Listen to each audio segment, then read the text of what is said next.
On n'a pas de système de parrainage, mais par contre, en termes d'intégration, puisque on ne l'a pas trop évoqué, mais Areva a recruté les dernières années un volume très très important de salariés. Donc aujourd'hui, notre priorité, elle est toujours sur le recrutement, mais plus encore sur l'intégration.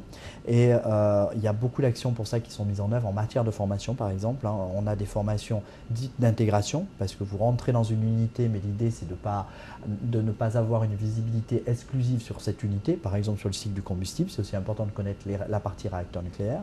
Donc l'idée c'est, pendant une semaine, on a une université interne, l'université Areva, avec une présence sur le site d'Aix, en plus c'est très agréable. Et donc vous êtes pendant à peu près une semaine avec d'autres collègues qui ont été recrutés. Alors là je ne parle pas que pour les juniors, vous pouvez être, c'est ça qui est intéressant aussi dans ces programmes d'intégration, c'est que ça mixe des gens qui ont pu être recrutés en Allemagne ou ailleurs et qui ont pu être recrutés juniors ou après une première expérience, et on leur donne la visibilité globale du groupe, à la fois sur les aspects techniques, business, mais aussi par exemple sur les métiers support. Le DRH du groupe intervient pour présenter toute la politique RH.